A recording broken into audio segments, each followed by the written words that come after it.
All right, so happy Thursday, everybody. I'm going to continue my discussion of duty-based ethics.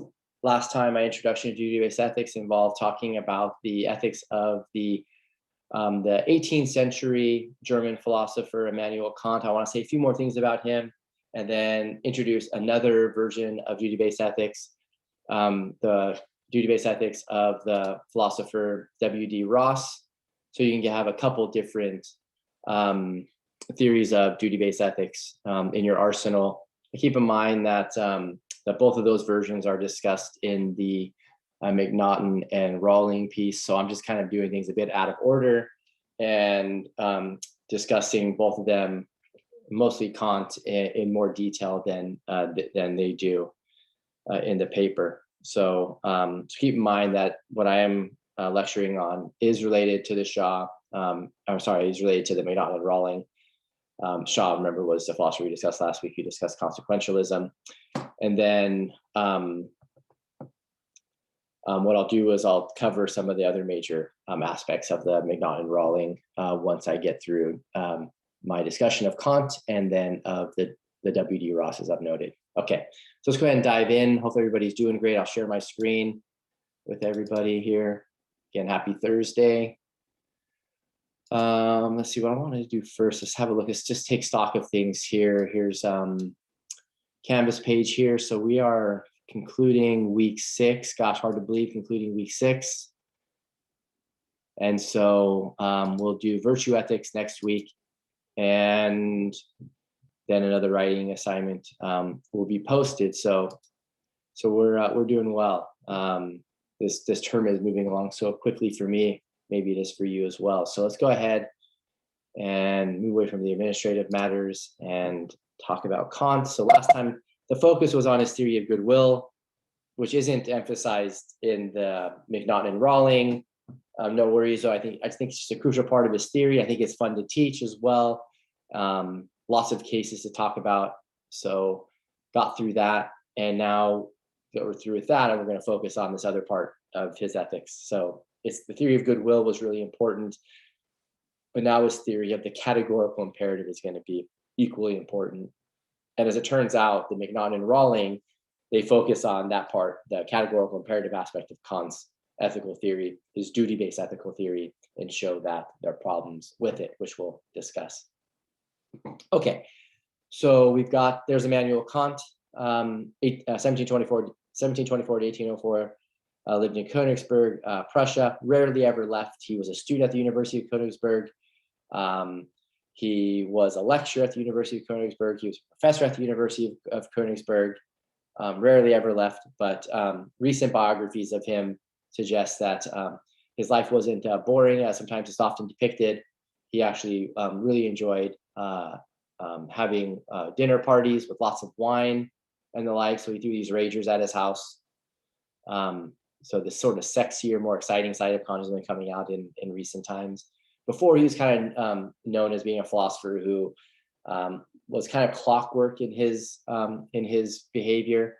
The common tale about his life is that it was so routine that even the house maidens in his neighborhood could just set their clocks based on where Kant happened to be in the neighborhood. He says if 5 o'clock, they knew that Kant was, at a certain point in the neighborhood, so they could just set their clocks accordingly. That might be an unfair depiction of them, but whatever. So we've talked about the goodwill. Now we're going to talk about the categorical imperative. Okay, so this is a crucial idea in Kant. We've been talking about the goodwill, and we know the goodwill is a person who uses his or her will to act in a way that duty requires them.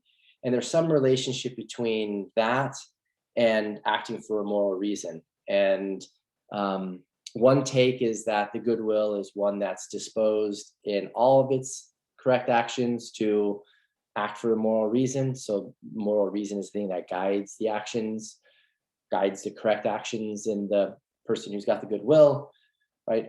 Or an alternate interpretation that I mentioned last time was that goodwill is one who may act for other reasons, may do what's right, may act correctly for other reasons, but when those reasons give out, for doing what is correct, that goodwill is one who's disposed to fall back on acting for moral reasons. We don't have to settle the debate there, but those are just two possible ways of understanding the connection between a goodwill and a moral reason.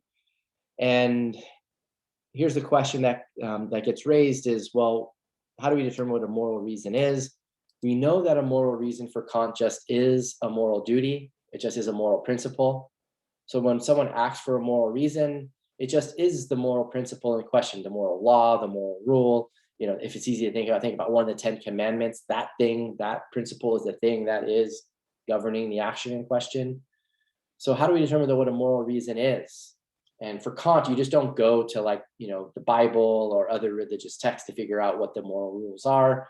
There's another way of doing so. We are going to actually rely on human reason, on Kant's view, to determine what the moral reasons that are. So there's moral reason as the moral principle, or the thing that motivates and governs action. But then there's reason as the faculty that human beings have that may be part of what explains what distinguishes us from non-human animals, et cetera, et cetera. So this term reason ends up being ambiguous in that way. So reason as a principle that guides action, or reason as a faculty. Okay, so enter the categorical imperative. That's going to be how we determine what a moral reason is. Again, in both the broad and narrow senses of what a moral reason is, as either a duty or a permission. Okay, so the categorical imperative is Kant's fundamental moral principle. So as I noted in the previous lecture, is in some of Kant's ethical works, what he wanted to do initially was figure out what the supreme moral principle is. Just like, you know, some consequentialists might try to figure out what the supreme consequentialist principle is to then govern the normative theory. And some, if not many, consequentialists historically would say, oh, it's a utilitarian principle. It's the principle to promote the happiness of all.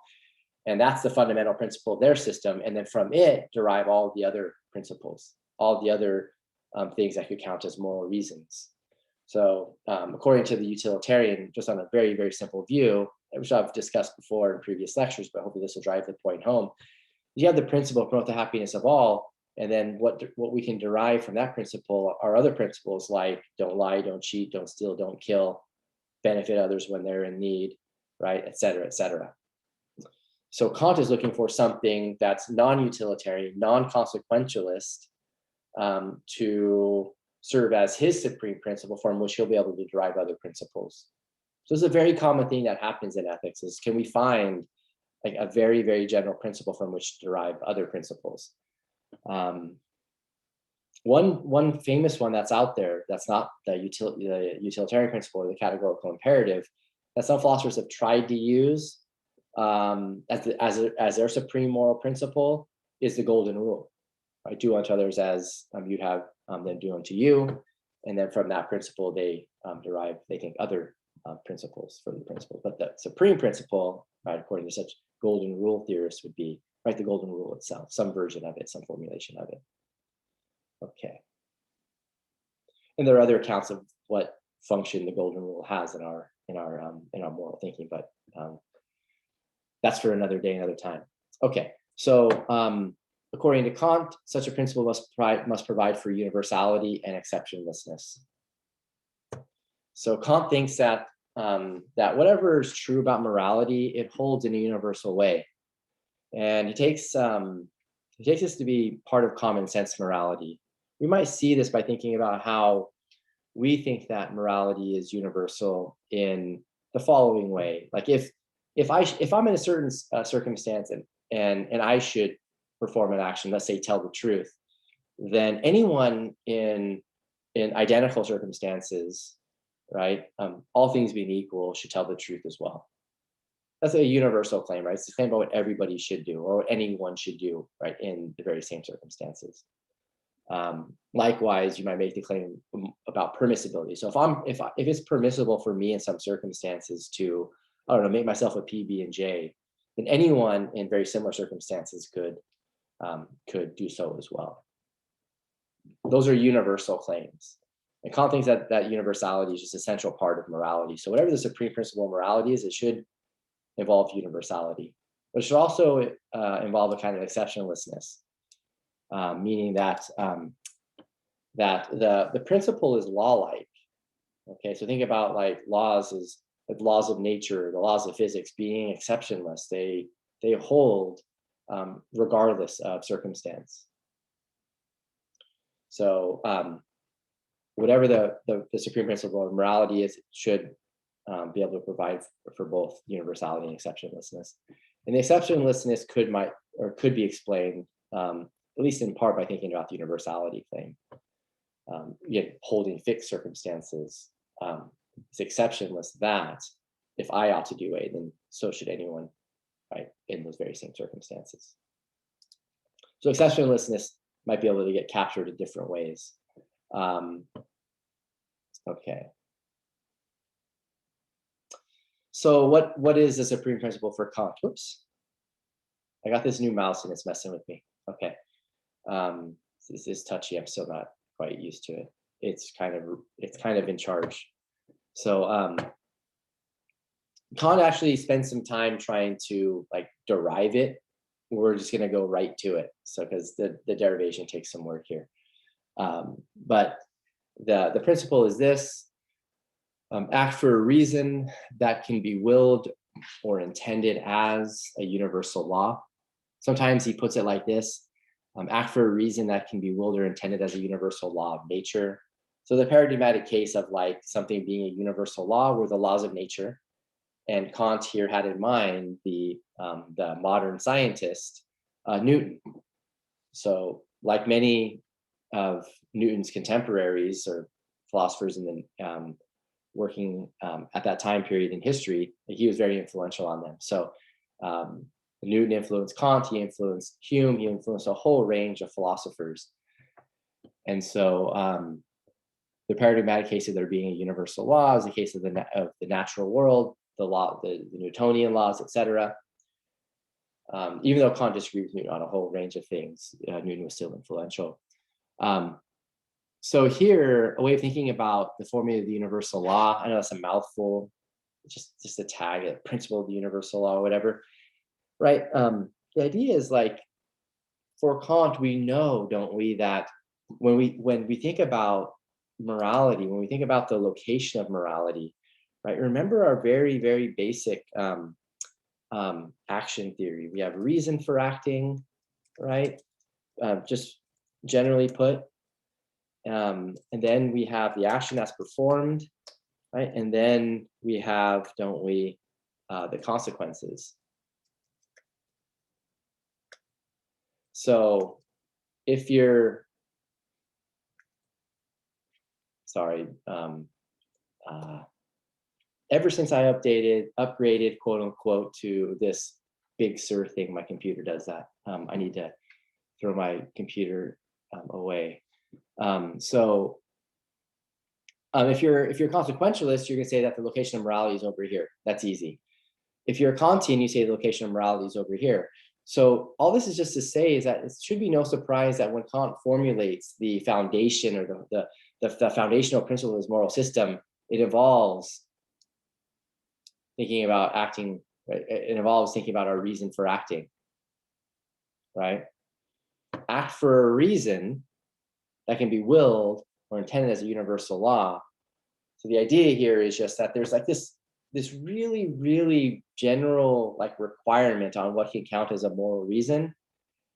It's like a formal condition, and it's that the reason is such that anyone or everyone could act for that reason. So compare that with something similar to what I noted a moment ago on the previous slide. If it's permissible to do A, then all things being equal, that's what ceteris paribus means. And all things being equal, it's permissible for anyone or everyone to do A. If it's required, morally obligatory to do A, then ceteris paribus, it is required or morally obligatory for anyone or everyone to do A. Does that make sense? So oftentimes we will run this universality that Kant captures with his initial formulation of the categorical imperative in terms of actions. But for Kant, it's not just performing the action that counts as moral. It's the reason for acting that's the basis of morality, remember?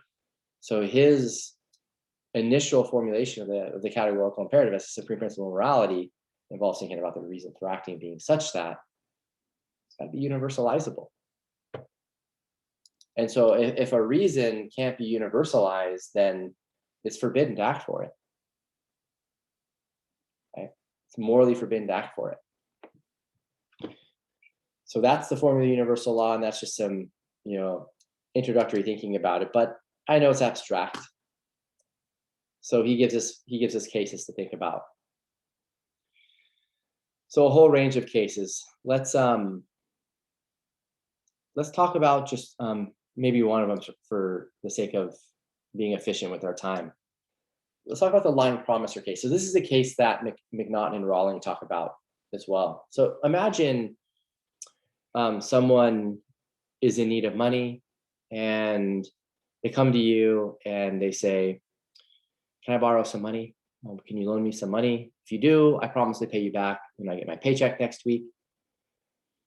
But then while this quote unquote friend is saying this to you, in his mind, he's thinking, I'm never paying this person back. I just want the money if I need it for whatever end or whatever goal. So this person's in financial need in some form, but has no intention of paying it back. That's why it's called a lying promiser case, because this person is making a promise that he has no intention of keeping. So it's a lying promise. He's a lying promiser. Now, presumably the lying promiser has a reason for acting. And so Kant says, let's stipulate what the lying promiser's reason for acting might be. It might be this. When I'm in financial need, I'll tell a lying promise in order to get money. And that's the sort of reason that's governing or guiding the lying promiser's action when he or she goes to tell a lying promise. Right? And so now, according to Kant's formula of the categorical imperative known as the formula of the universal law, right, we have to assess that reason in terms of its universalizability. So if the reason is universalizable, then the lying promiser can act for that reason. If not, then it's forbidden to act for that reason. So what we have to do, and Kanti, in his characteristic, confused way of explaining things, shows us how to use this principle. What we need to do is we need to imagine, right, the world were such that it's just like it is ordinarily, with all of the laws of nature and all the laws of psychology and all the rest that exist. But we need to add to that world the reason for acting, and we imagine that it is a universal law. And so when we go back to the previous slide, after a reason that can be willed or intended as universal law, right, that's what we're doing. It's a thought experiment that we have to run. We have to ask ourselves, like, what if my reason for acting were a universal law, like the law of gravity, et cetera, et cetera.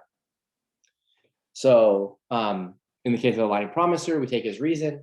And so it's just like a law of nature. When someone's in financial need, they're going to tell a lying promise in order to get money, you see? It happens automatically, just like when I hold a pen up, the law of gravity, right, ends up bringing the pen earthward to the much heavier object.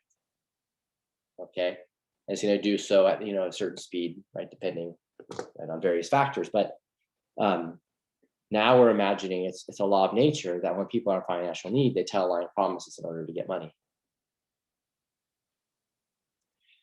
And so where do we go from there? Well, we have to see whether or not a contradiction emerges. So we have to see whether the reason's universalizable.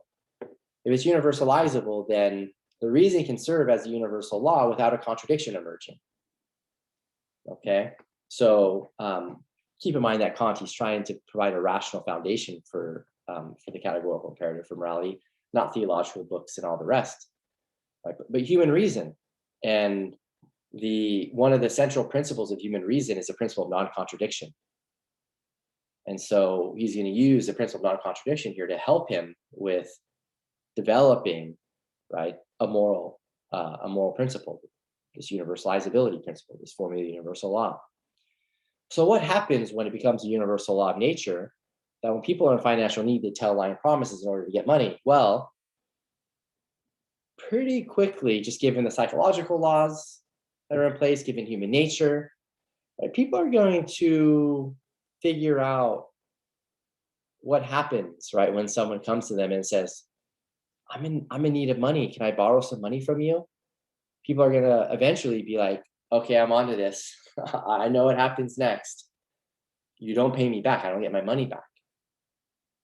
So what's gonna end up happening, Kant says, in such a scenario is that the entire institution of promising just falls apart, it collapses. Okay, so what ends up happening is at one and the same time, someone's going to be willing to tell a lying promise, but they're not going to be able to even tell a promise because there's going to be no such thing as promising eventually in a world where it's a matter of course, as a law of nature, that people tell lying promises in order to get money. Of course, when they're in financial need. So, so there's your contradiction that emerges. The person whose reason for acting is that when they're financially need, they're going to tell a lying promise in order to get money, is intending to tell a lying promise, is willing to tell a lying promise, but when we universalize that reason, we see they can't even tell a lying promise because they can't tell a promise, period. Because the institution of promising just falls apart. If that's not bad enough, Kant also says that what's going to end up happening also is that the goal that's had by this individual, right, who has this kind of reason, couldn't be satisfied. So they have the goal of getting money when they're in financial need. That's why they're telling a lying promise. But in a world where no one believes what you say, when you say, oh, I promise to pay you back, right? That's going to be a world where people aren't going to ever get the loans that they would need. So this person's goals are also then contradicted in this way. So that's a couple different ways of understanding how does that a contradiction would emerge from thinking about a reason, like a reason involving telling a lying promise. Now, Kant knew in advance that we would think that telling a lying promise is wrong. So he gives us a case that we're already inclined to agree with in terms of it being wrong. He just wants to show how it's wrong, thinking about his principle of universalizability or his formula of the universal law. So the first step is to get clear on the reason for acting, the subjective reason that motivates action, right? Get clear on that. And then you need to, by way of thought experiment, imagine that the reason is a universal law of nature, and then ask what results from that. And if what results from the reason being a universal law of nature is something contradictory, such that the reason can't be universalized without a contradiction emerging, without some kind of absurdity emerging, right? Then the reason is forbidden to act on. Okay. And the action associated with the reason is impermissible. So Kant's kind of tricky here because he seems to want to say that we have this categorical imperative as the supreme principle of morality. From it, we're able to derive our duties. And so it seems like he's suggesting that it's wrong to tell lying promises at the end of the day. Maybe he's making a weaker claim. It's wrong to tell lying promises when you're doing so from motives that involve, ripping people off or that kind of thing. But anyways, we don't need to get into those kinds of debates. I just want to kind of just give you a rough idea of how the principle is supposed to work. That's probably the easiest case to understand too. There are these three other cases that I have listed here, but they get more complicated than that one. That one's the easier one. That principle is hard. This principle is easier. It's supposed to be easier anyways. It's one that we've already discussed. So Kant, he provides multiple formulations of the categorical imperative, about 5 of them. And he claims that they're all equivalent with each other. So the second one he gives us is the formula of humanity, which is one you've already seen. But he claims that this principle is equivalent. I guess he means morally equivalent, meaning we're going to arrive at morally equivalent moral verdicts using the principles. And in places, Kant tells us that the formula of universal law can be hard to apply in many cases. So use a formula of humanity might be easier for you to use, more intuitive. So this is the second formulation of the categorical imperative, and all we'll talk about are these two. Always act for a reason that involves treating humanity as an end in itself and never as a mere means. So always treat humanity as if they have, remember, very significant, priceless value. Their value like infinitely transcends the value of a mere object or a mere thing. And we should always act for a reason that involves not treating humanity as a mere means, as a mere object, as a mere instrument for our purposes. Okay, so that's a formula of humanity.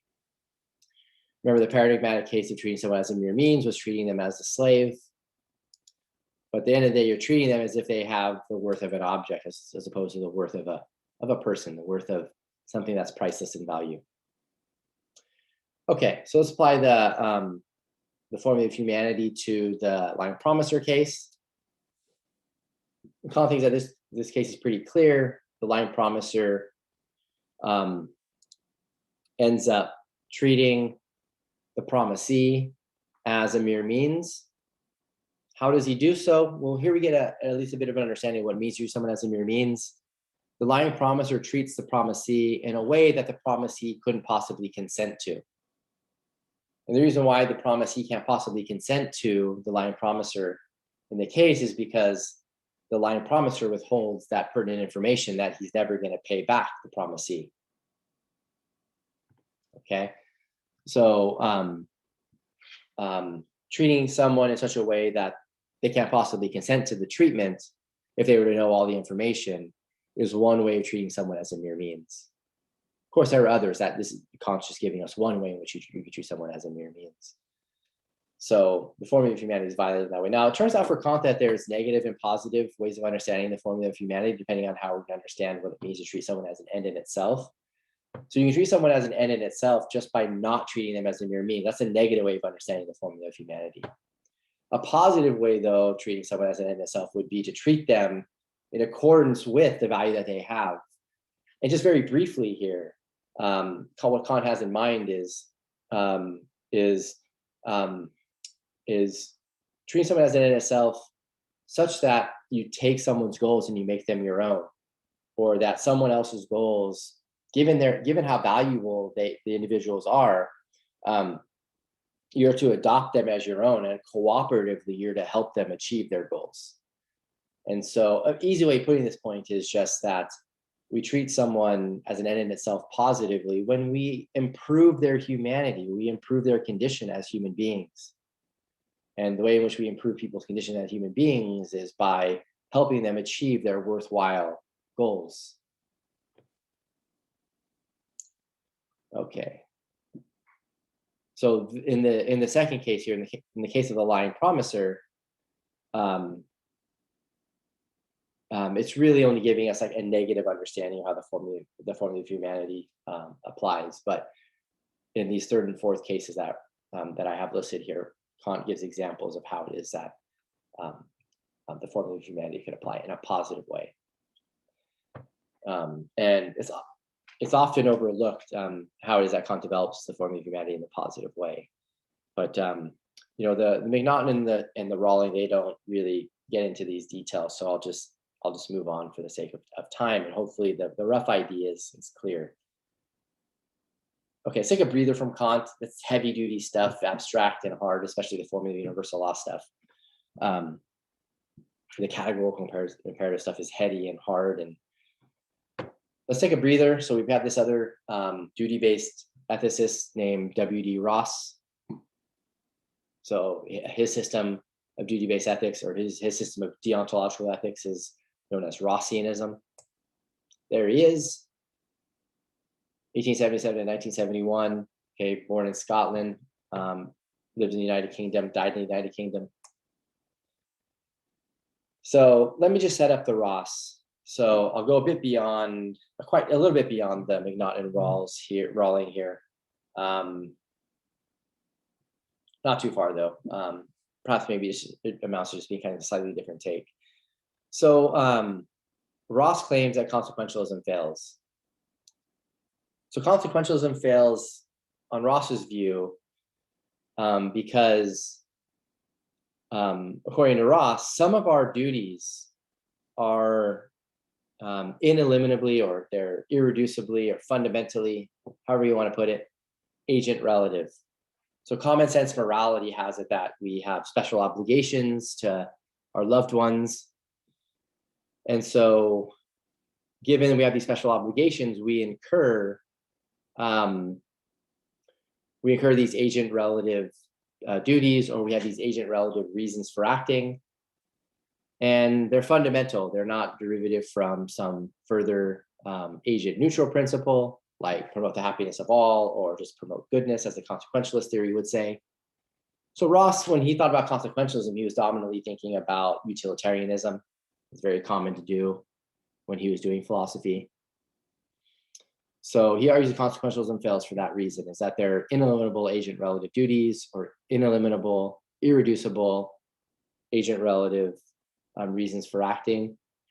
And keep in mind, remember the mom trolley case? So there, we take the original trolley case and we make, we put you in the driver's seat of the trolley. We put your mom as the one trolley track worker, and then you've got the 5 other track workers on the other side who are strangers to you. A case could be made that you have an agent relative reason, because the reason it makes essential reference to you to save your mom in the case and thus kill the 5. Compare that with the original trolley case, where everyone's equally a stranger to you. Seems like in that case, you have agent neutral duty, agent neutral reason for acting to, right, kill the 1 as opposed to the 5. So this special relationship of mom and daughter, mom and son, produces an agent relative duty, agent relative reason for acting.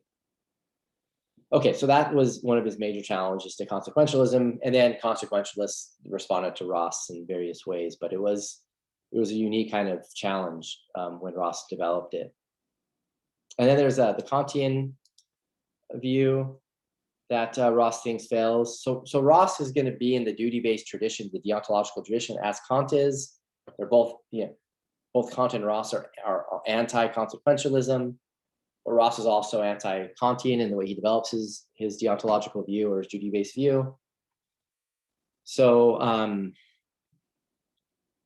Ross's probably the most influential argument against Kant is that Kant claims that lying is always wrong.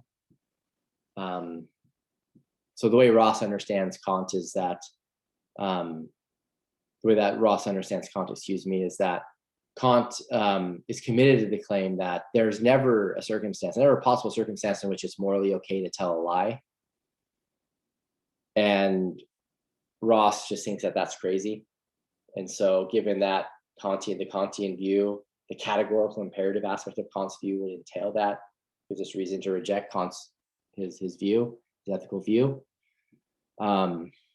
Keep in mind, as I mentioned last time, that Kant was trying to get common sense morality right. He was just trying to put common sense morality on firm philosophical footing. Ross was trying to do the same thing. And what Ross claims is like, look, Kant, you and I are both trying to do something similar. We're trying to put common sense moral thinking on firm philosophical footing, on firm philosophical foundations. But here you make this claim that counts so strongly against common sense moral thinking, and that lying is always wrong, right? Common sense and moral thinking has it that lying, at least in some circumstances, is okay. So this idea of Kant lying is something that's still talked about even to this day. Right? People are still talking about this issue. Kant and lying to the murderer at the door. One more time, Kant's Legal and Philosophy and Lies to Murderers and Nazis, a paper by Helga Varden recently. in 2010, but yeah, people are still writing about it even after then. Here's the murder at the door part. So Kant wrote this short essay. It's oftentimes included in Kant's foundational work called Groundwork for the Metaphysics of Morals. So on a supposed right to lie from philanthropy, that's the name of Kant's essay.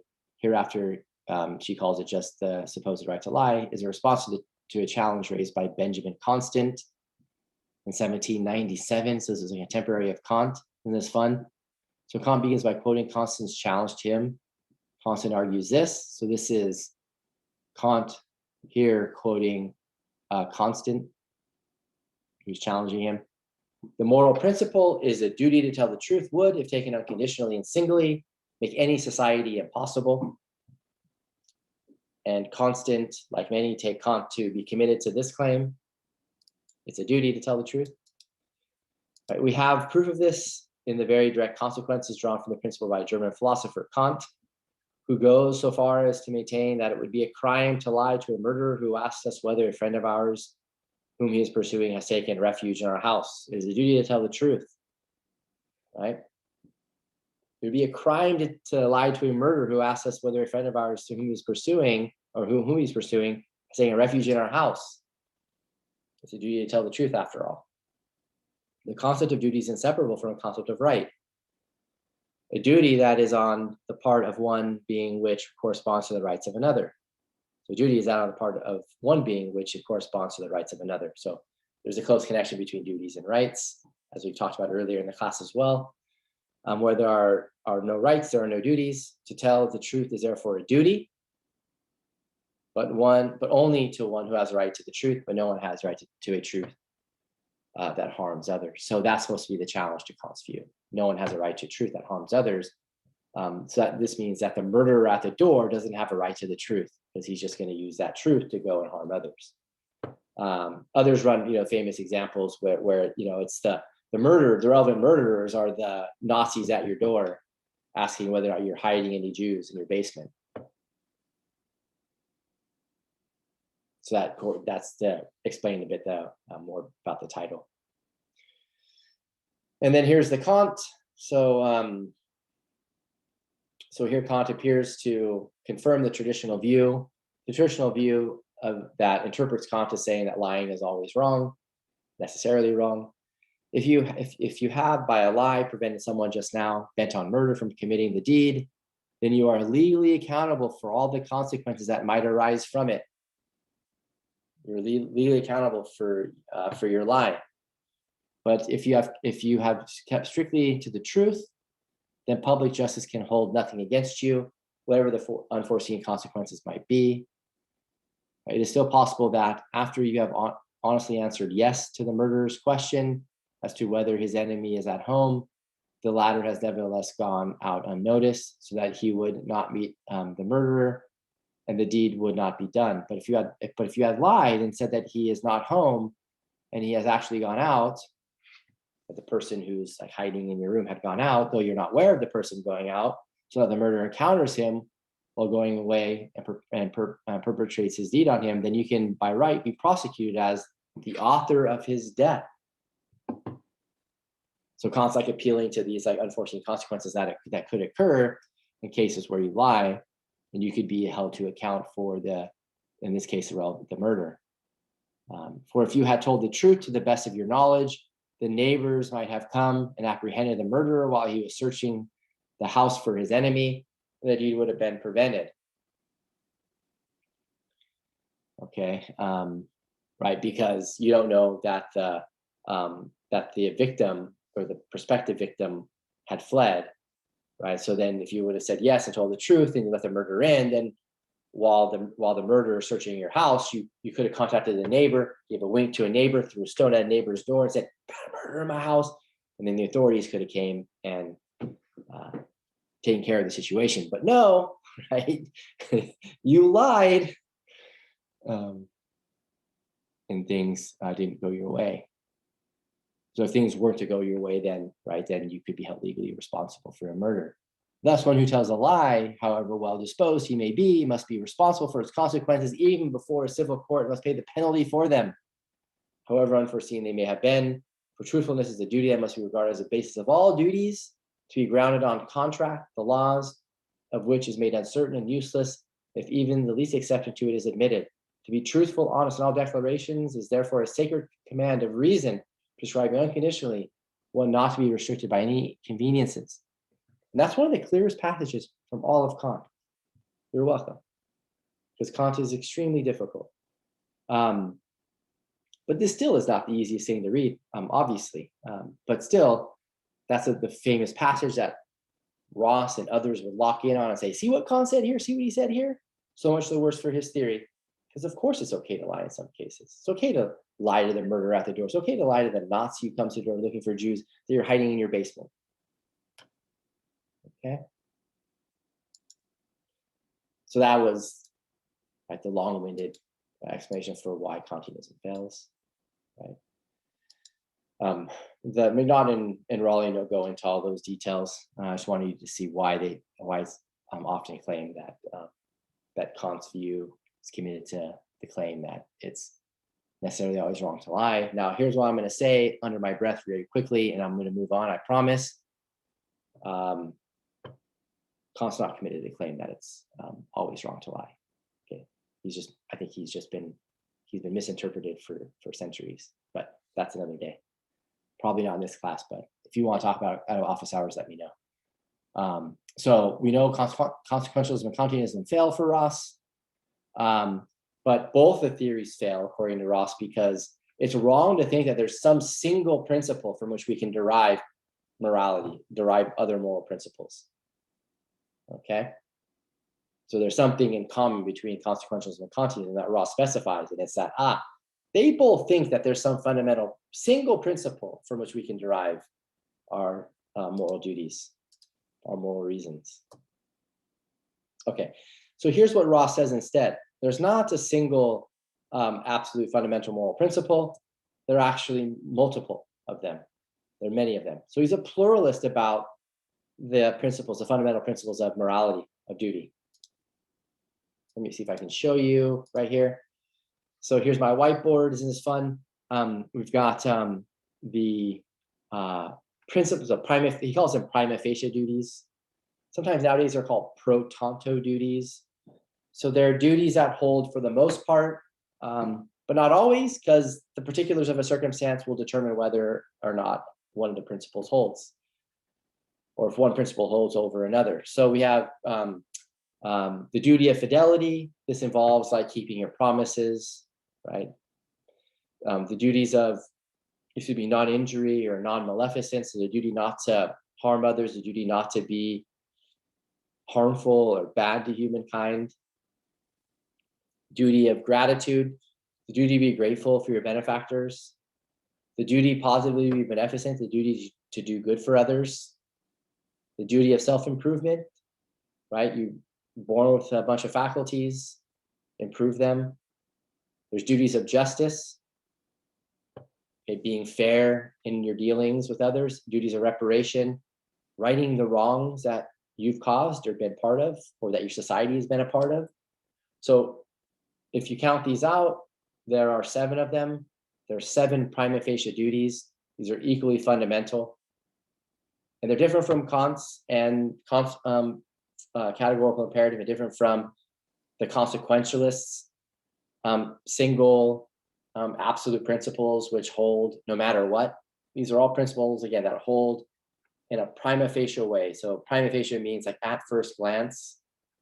It just really just for Ross means something like non-categorical, non-absolute, but they generally hold, but just not always. And that's just how common sense morality works.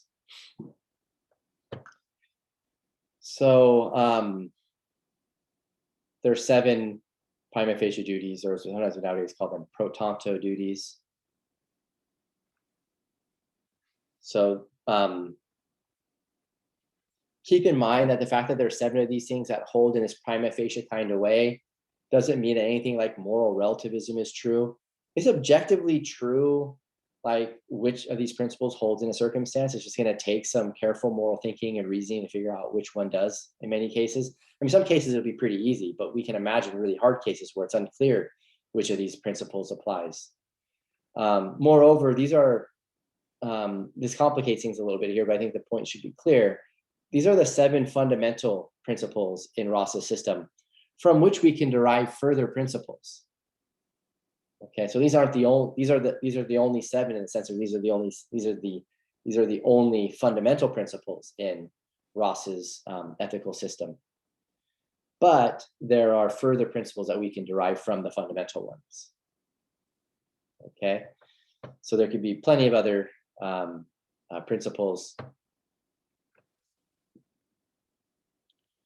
Okay, so for morality to be objective, it just simply isn't true that that there has to be some principle that holds in an absolute unconditional way for which there's no counterexample, okay, or to which there's no counterexample. Okay, so that's supposed to just give you a sense of his view. To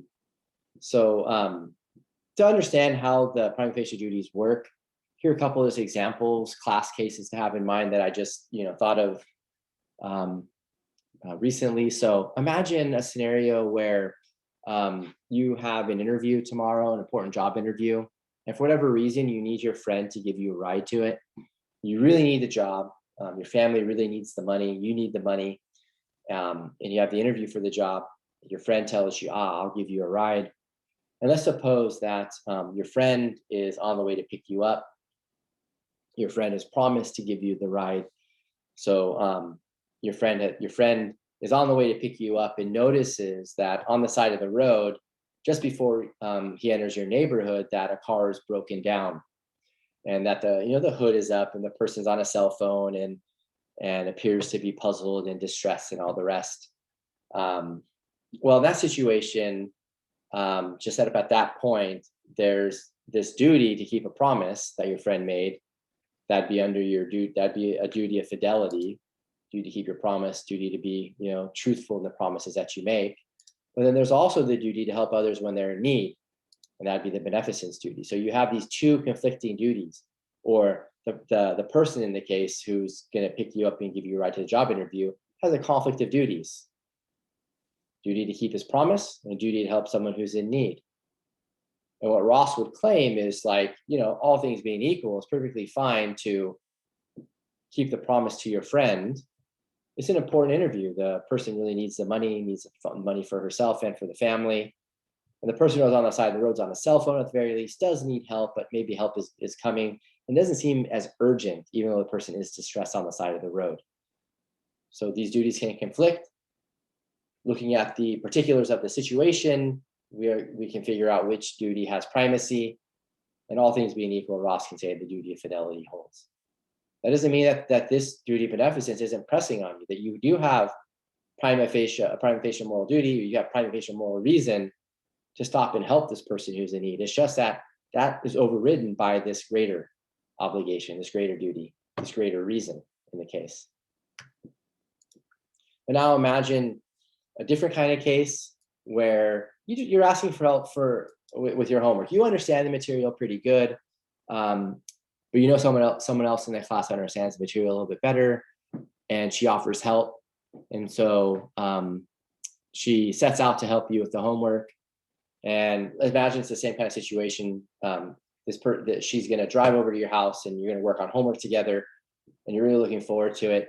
And now imagine in this case, as your friend's driving over, that instead of a car just being broken down on the side of the road, an accident occurs, and an individual, it's a single car accident, and this individual is thrown out of the car and is in desperate need of help. It's an emergency type situation. That emergency help can come if you get on the horn, you get on your phone and call. But this person needs immediate attention, and so now we have to consider, right, the promise that your friend made to you to help you with your homework versus the duty of beneficence again, right? The duty to help someone who's in need. And now when we look at the particulars of this situation, it looks like the promise to your friend, even though that still has a kind of binding, it has a kind of force on you, is overridden by this other duty that's more binding, more pressing on you, the duty to help someone who's in serious need. Okay. Now, another kind of case that, just looking at these two, looking at the set of prima facie duties here, I think all this kind of corresponds with our ordinary moral thinking, and that Ross thinks that this is really an advantage to his view. Is like nothing that's being said seems to be like against how we ordinarily think about how morality works. Another kind of case, think about the kind of case now. There's a big debate about reparations currently, and now. Think about how there are those who are African American in our country who are making claims. I mean, even if they're not African American, they're making claims on behalf of the African Americans that reparations are needed. Given the fact that they have for centuries been so mistreated economically and otherwise, and so it does seem, and Ross would be someone who might claim this as well, that there's some like initially strong moral pressure provided by principles of reparation to repair the wrongs that like our ancestors have caused, and perhaps we're still causing to this day on those of African American descent or those who are African American here in the U.S. now. And then, but you might think that there's also a duty that we have to not harm others, and some would run the argument that if the reparation argument succeeds, we give in to giving reparations, then we'll actually harm others, in our society. And so you can see tension between these two prima facie duties, and which one would prevail. Well, that would take some arguments. We'll talk about that, well, actually, we won't talk about that issue in this class. In my previous class, we're going to talk about the issue of reparations in more detail. But it is, as you can see, how we have a conflict here. Which one's going to prevail? We're going to have to think about more of the particulars, more of the facts that are salient in the situation to determine which of these prima facie duties holds. Okay, and of course, it could be the case that there's more than two, but I'm just trying to give you just a sense of how the prima facie duty systems works in the Ross. Okay, so the other class case would be the reparations case if you wanted to give it a tag. Okay, just so we're not just in the cases just using the fidelity, prima facie duty, and the beneficence one. Oh, the last thing to know here that's really important, go back to the PDF, is that one thing that Ross claims that seems interesting is he says that an issue with consequentialism is that it may have some initial appeal because we do tend to think that bringing about good consequences matters morally. It's just that consequentialism makes a mistake of reducing all of morality to the bringing about of good consequences. And so what Ross says is, sure, bringing about good consequences is a fundamental aspect to morality, but so is keeping one's promises, not harming others, being grateful to your benefactors, et cetera, et cetera. And he includes this principle of beneficence as his consequentialist principle, right? So consequentialism, makes its way into Ross's system in this way, but it's not a consequentialist view because there are plenty of other principles that hold in a fundamental way. So he intends by this principle of beneficence something like the consequentialist principle, but just divorced of it being the only thing that matters to morality. Okay.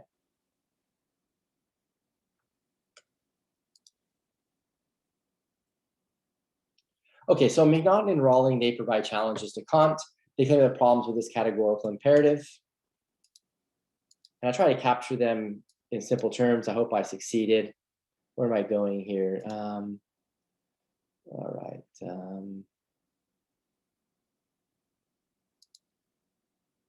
These are kind of wonky here. Some of them are sideways like this. And when I fix them, then the rest some of the others go sideways. So I need to go counterclockwise. All right, so pass this. We'll get back to the constraints cases. This is a little out of order. Okay, so here's the challenge to Kant's formula of the universal law principle. So here's what McNaughton and Rawlings call it. They call it the maximum generosity. So the reason for acting. So someone's considering, giving to charity, or someone gives to charity, and they have a reason for giving to charity, and it's this: I will give to charity more than the average. So a really, really simple, reason for action, excuse me, the term here, maxim, might be throwing you off here. That's just the term that Kant often uses. He says we have maxims that play the motivational role for acting, but what he just means by maxim is our subjective reason for acting, acting, the reason that we subjectively had when we acted. And so McNaughton and Rawlings, they say, imagine someone gives to charity, gives more than average to charity for this reason. Seems like it could be in logical space, but there's a problem with that. I told you these were wonky. This needs to go clockwise, I believe. So then the problem, remember, following the formula of the universal law, you have to universalize your reason for acting to see whether it leads to an absurdity or a contradiction, remember? So the problem here is if everyone were to give more than average, or more than the average, then the average would become what everyone gives. And thus it would be impossible to give more than the average. You can't give more than the average when you universalize your reason that everyone's giving more than the average, right? Because that's just what everyone would be giving. So there's a straightforward problematic maxim or reason for acting, right? That doesn't seem to work in the following way. It seems that looking at the sideways here. Sorry about that. I don't know why this did this counterclockwise. It seems that someone could act for this reason. But according to Kant's formula of humanity, they can't act for this reason. It'd be impossible to do so. Because when we universalize this reason for acting, then it'd be impossible to give more than average.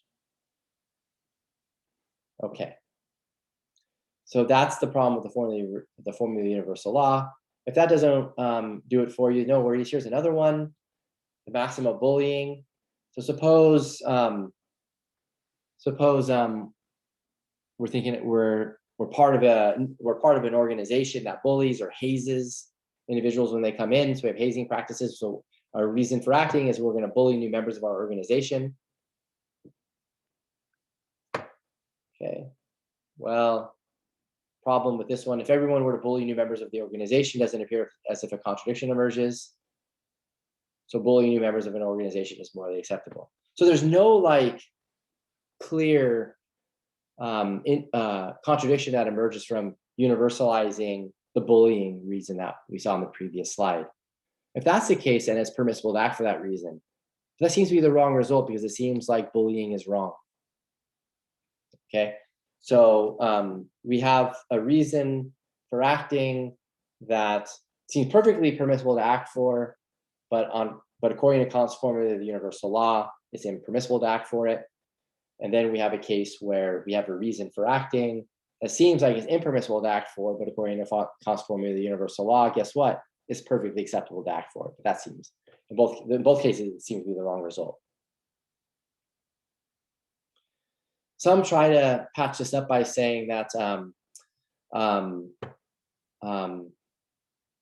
already said this, by claiming that I already said that one as well. Thought I had it here. Oh, right here. Right. So if a Kantian were to try to say, like, look,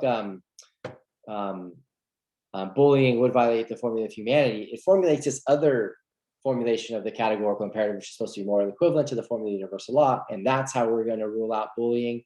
Then it looks like the categorical imperative formula of the universal law version of it, that implies that the formula of the universal law version of the categorical imperative conflicts morally with the formula of humanity formulation of the categorical imperative, right? But they're supposed to be morally equivalent, so they shouldn't have conflicts like this. Okay.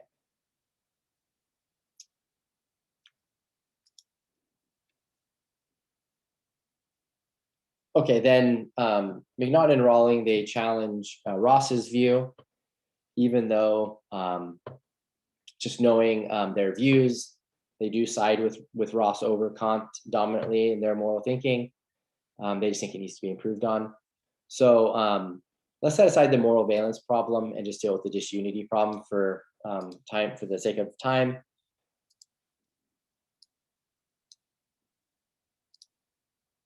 This needs to go clockwise. Oops.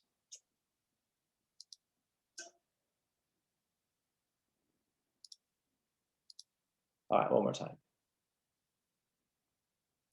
Good. So the challenge here is to claim that Ross's system of prima facie duties isn't unified enough. So what does this amount to? We go to Ross's prima facie duties. Where are they? There they are. The objection is that here we're just given sort of just a list of things. Sometimes this is called a heap objection. We're just given a heap of duties that Ross claims that we have, and there's nothing that can non-arbitrarily unify the things that belong on the set of prima facie duties, belong to the set of prima facie duties. And that means Ross's theory is ineliminably disunified.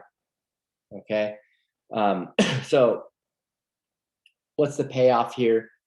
Well, without the relevant unity, we're probably going to end up struggling knowing how exactly to know when the principles of reparation, for example, outweigh the principle of, or the principles of non-injury or non-malevolence, or to know when the principles related to fidelity, like keeping our promises and the like, when those outweigh being grateful to your benefactors, right? I mean, you can think about easy cases to where you kept a promise to someone, but one of your benefactors is now your best friend who you have promises and loyalty to, right? As enemies with your best friend, some such kind of case. So, anyways, the point here is just going to be that without more unity, without principles in place for helping us determine which prima facie duty has primacy in a circumstance, we're going to be lost in a wide range of cases. Now, in defense of Ross here, just quickly, Ross does think that there are ways of unifying these these duties.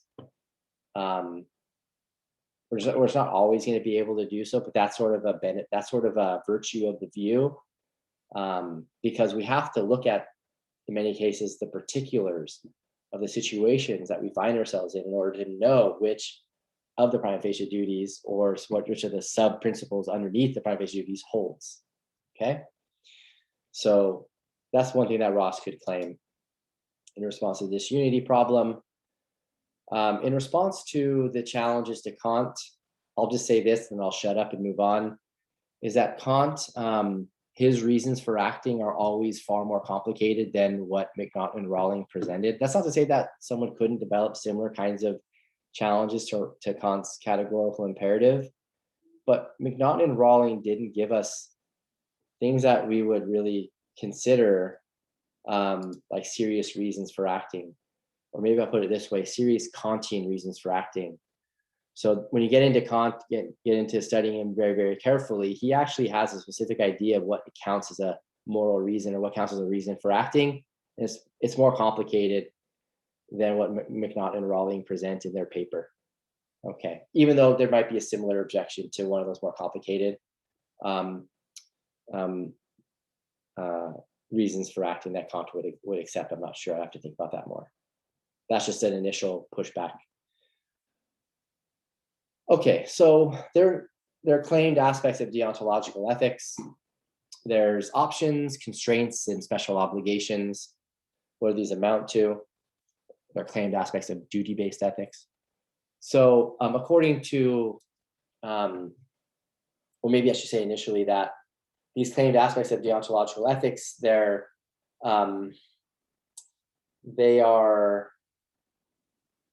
aspects that are defined largely in terms of like being opposed to a consequentialist ethical system. So the options aspect is just that, well, look, if you think about the consequentialist views, utilitarian views, if that'd be easiest one to think about, well, there we have an obligation to, promote good consequences. We have an obligation to maximize good consequences. We have an obligation to promote happiness, promote the happiness of all, maximize happiness of all. And there are no other options when it comes to like what we're required to do, right? So the options aspect of deontological ethics is just the response to say like, look, it seems like it's permissible for me to do other than promote good consequences. It's permissible for me to do other than maximize, right, happiness results, happiness of all, right? Just to think about the standard way of thinking about utilitarianism, and then the generic form of consequentialism before that. So, and a strong way of understanding this options aspect to deontological ethics is sometimes I'm required to not maximize happiness, the happiness of all. So, perhaps the kind of case that might suggest that would be, suppose maximizing the happiness of all would involve torturing like an innocent child for whatever reason. Tell like your like favorite wonky sci-fi type story, right? I'm morally required not to maximize the happiness of all, even though doing so, even though torturing an innocent child would, as it were, maximize the happiness of all for whatever reason. Maybe some world leader in the future comes to me and says, if you don't torture this innocent child, right, then everlasting happiness on earth won't succeed, or something like that. And this mastermind of things is somehow able to make it the case that for 1,000 years there'll be happiness that reigns on earth among all nations, and all kinds of prosperity and all the rest. Just a logically possible scenario to think about.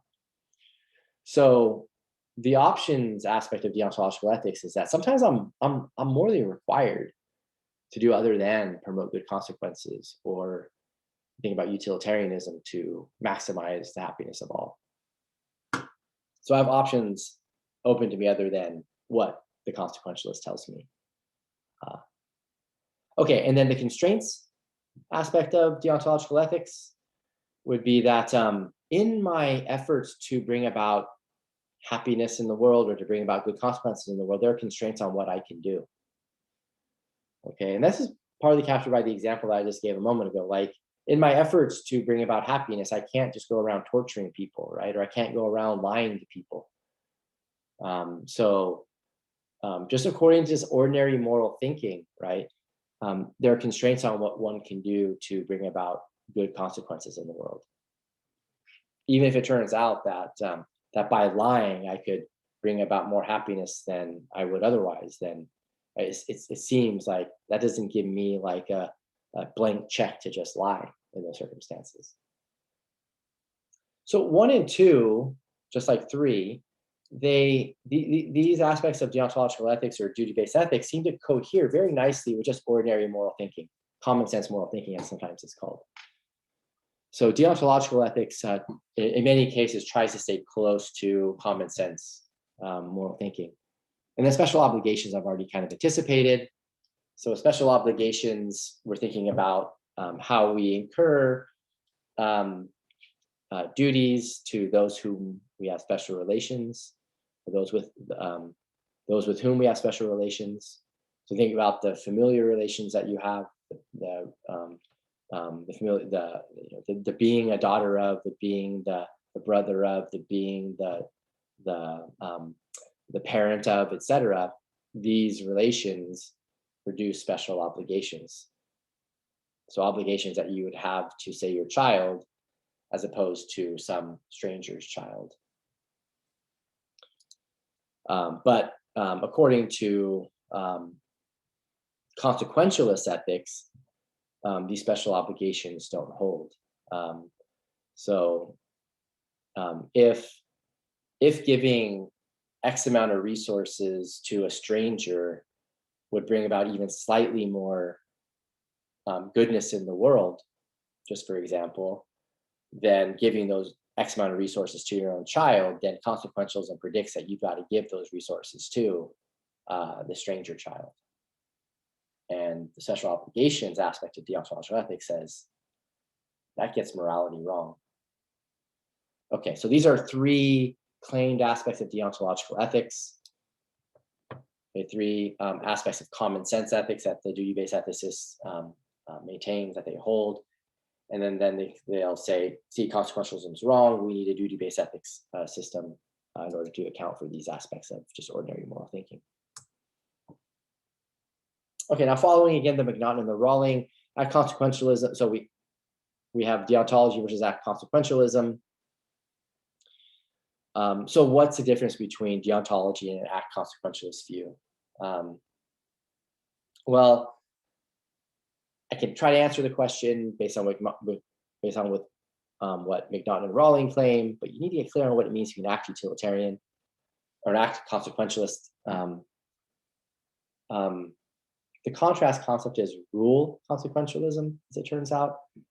And so let's see if I can just say some brief things to help clarify the difference between the two. So,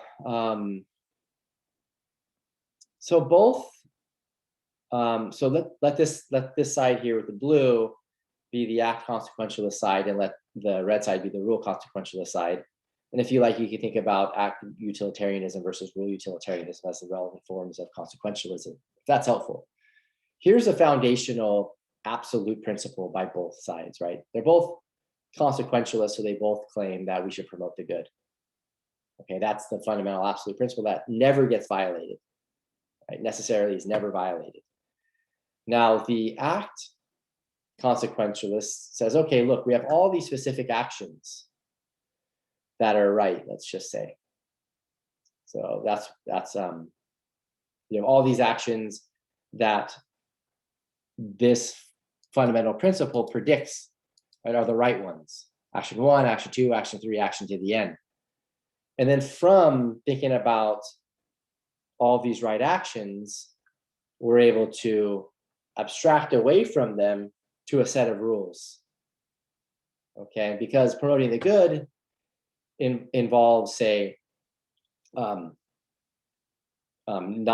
lying in that with respect to this action, not lying with respect to this circumstance. So both of these circumstances are the right action according to promote the good. When we do all the calculating, results in telling the truth, not lying. When we think about some other circumstance 3, we see that promoting the good, when we do all the relevant calculating, results in being respectful of people's property, so we don't steal. And then you can imagine other circumstances telling us that we need to benefit others in various ways. Okay, but we abstract away from the particular cases where we've done all the calculations, and then we end up with our set of rules.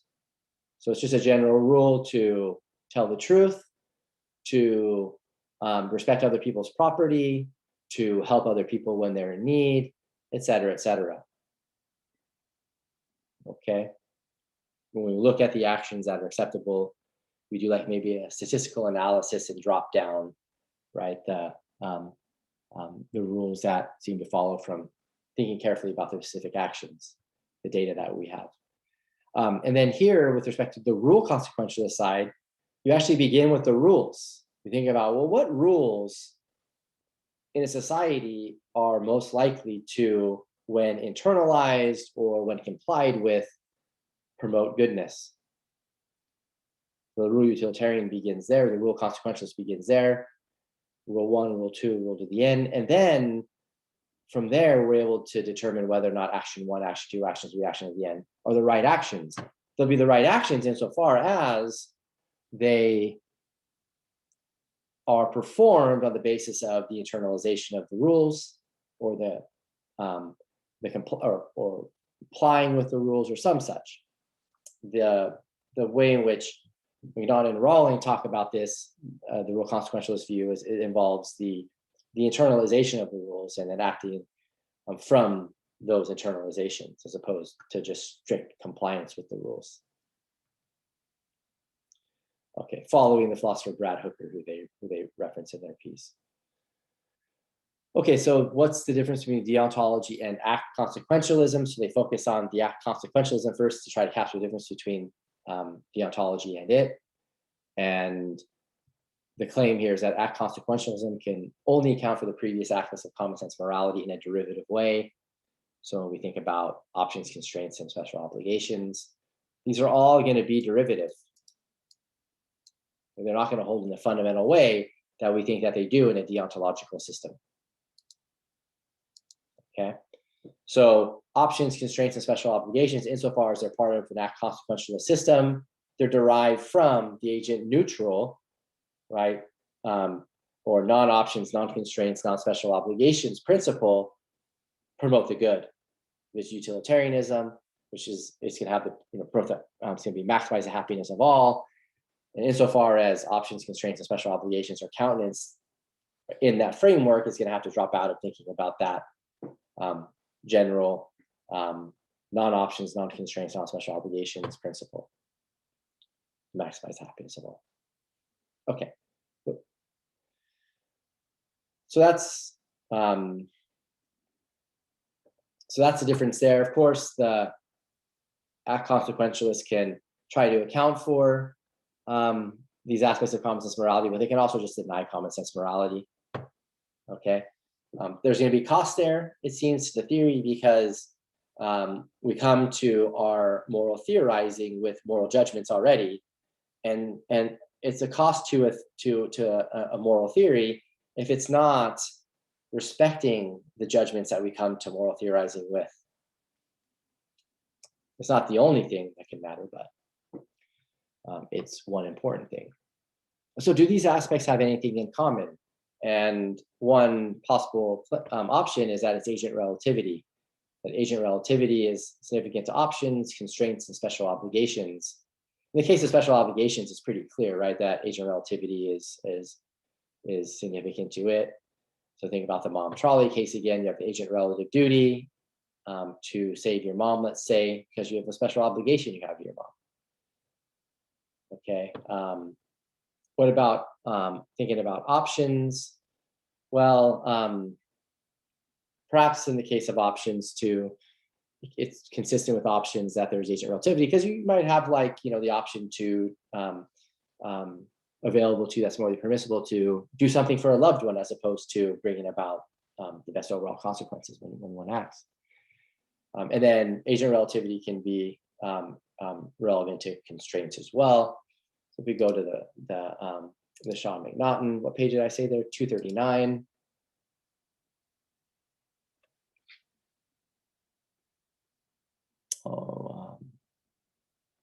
Can I go all the way down? There we go. Or maybe it was 39. Was it 239? Yeah, there it is. Okay. So let me just increase this size here. So in section 5 here, 2.5 here, McNaughton Rawlings, they claim each of these three elements that we've been discussing in deontology incorporates agent relativity. Special obligations are obviously agent relative, as we've noted. Okay. Top of the page here. Constraints are also agent relative. Suppose I can only prevent you killing 2 innocents by killing 1 myself. If there are constraints, then each of us has strong or even overriding moral reasons not to kill anyone ourselves. Okay, so I have an obligation myself not to kill someone, even in a case where killing someone could prevent 2 being killed. Constraints give each of us distinct aims. I have reason not to kill anyone myself. You have reason not to kill anyone yourself. Thus, although you will do wrong in killing the 2, I should not kill the 1 in order to prevent you. Consequentialism, by contrast, holds that everything else equal, it is right to kill an innocent myself to save 2. Killing innocents is bad. So I have an agent neutral moral reason to contribute to the common aim of minimizing such killing. So all things being equal, the consequentialists can say, like, look, you have an obligation to kill the 1 in order to save the killing of 2. And this last point here is options need not be agent relative in their formulation, they simply permit us not to maximize the good. So that's why I said a moment ago, it's like we could permissibly, right? It's an option for us to choose to, help a loved one or something like that, as opposed to, maximizing the happiness of all. Okay, so that's why they need not be agent relative, in the sense that we could choose to do something that doesn't involve helping out a loved one whom we have agent relative reason to help out. But they simply permit us not to maximize the good, but the standard rationale for admitting options into a moral theory is agent relative. So it's just a standard rationale to include options into a deontological moral theory because it's agent relative, right? So because I have the option of doing of responding to an agent relative reason, agent relative duty to help someone close to me, etc. That's why we would include it in our moral system. So each of us is morally permitted to give special weight to our own interests just because they're ours, whether that involve our own interests involve benefiting a loved one or even benefiting ourselves. Okay. Now I've laid out the rule utilitarian view or the rule consequentialist view. Oops. So deontology versus rule utilitarianism or rule consequentialism. What distinguishes these two views is basically just going to be that at the end of the day, the rule utilitarian view is committed to the principle, promote the happiness of all, maximize the happiness of all. And then if you think about the rule consequentialist view, that view is committed to the foundational agent neutral principle, promote the good. And that's going to be that's going to be what does the justifying work. And so insofar as the rule utilitarian or the rule consequentialist adopts rules associated with, benefiting your loved ones, right, or having options, or there being constraints and moral constraints in place for that constrain our bringing about goodness, those are going to be derivative. And so at the end of the day, the distinction is just going to be that the deontological view is going to have certain fundamental, non-derivative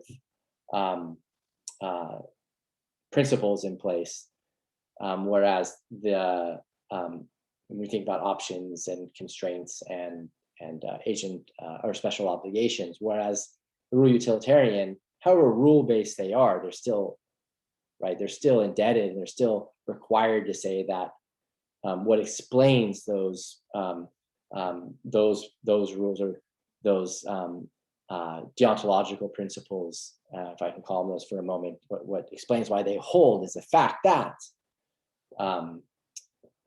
they promote the good or some such. Okay, and lastly, just with McNaughton Rawlings' view, constraints aren't part of the correct deontological theory. They give reasons why. So I think I'll just go ahead and pass on that because I can take long. I'm over time already, so I should probably not explain that. But the basic idea really is just that McNaughton and Rawlings don't see why you can't kill the one in order to save two lives, given that the two will die in the first place. So remember, there are constraints that we have in our efforts to bring about goodness. I can't just kill someone according to common sense moral thinking, according to a constraints deontological principle, right, in order to save two lives. McNaughton and Rawlings, they say, well, that seems irrational. It seems like I should be able to save the two lives by killing the one. So that's why they kick constraints out and they leave options and special obligations as part of the deontological framework. And they say that what they have in common is agent relativity. So agent relativity, rock bottom, is going to be the thing that makes a deontological view distinct from a consequentialist or utilitarian view.